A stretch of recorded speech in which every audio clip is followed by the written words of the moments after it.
দুইটা লোকের কথা না বললেই নয়, তিনটা লোকের কথা না বললেই নয়।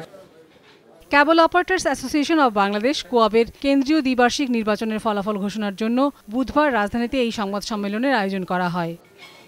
এতে বক্তারা জানান, গত ২৪ জুলাই এই নির্বাচন অনুষ্ঠিত হয়। এতে সভাপতি নির্বাচিত হয়েছেন ABM সাইফুল হোসেন সোহেল, সাধারণ সম্পাদক হয়েছেন সৈয়দ মোশাররফ আলী চঞ্চল।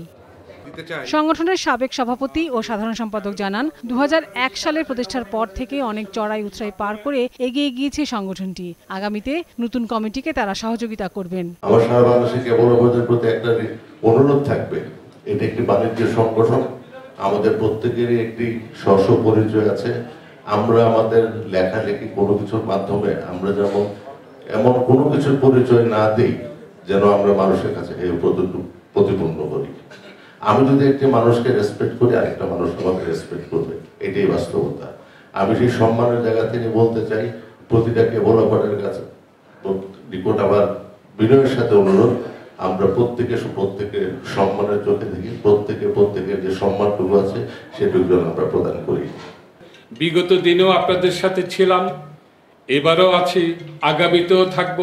যে কোনো ধরনের পরামর্শ এবং সহযোগিতা যদি প্রয়োজন মনে করেন আমার সাথে, আমি নির্দ্বিধায় কাজ করব, আপনাদের সাথে একসাথে কাঁধ মিলিয়ে কাজ করব, এটুকুই আমি আশাবাদ ব্যক্ত করছি। নির্বাচনে বিজয়ীরা জানান, আগামীতে এই সংগঠনকে তারা আরও এগিয়ে নিয়ে যাবেন।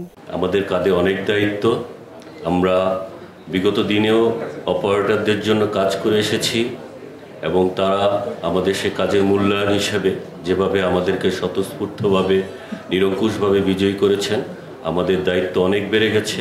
আমরা চেষ্টা করব আগামী দিনে তাদের যে প্রত্যাশা আমাদের প্রতি, সেই প্রত্যাশার জায়গা থেকে আমরা সর্বাত্মক চেষ্টা করব আমাদের এই সেক্টরে বিদ্যমান যে সমস্যাগুলো আছে সেই সমস্যাগুলো সমাধান করার জন্য। সমস্যা সেটা টেকনাফে হোক, তেঁতুলিয়াতে হোক, যেখানেই হোক, আমরা আপনাদের পাশে ছিলাম, পাশে আছি, পাশে থাকব। এটা আমাদের প্রতিজ্ঞা, আমাদের দায়িত্ব। অবশ্যই আমরা সবসময় সংগঠনের স্বার্থে, আমাদের ব্যবসায়ীদের স্বার্থে আমরা পাশে সবসময় কাজ করে যাব। কোয়াবকে এগিয়ে নিতে সকলের সহযোগিতা চান তারা। লাবণী গুহ, দীপ্ত সংবাদ, ঢাকা।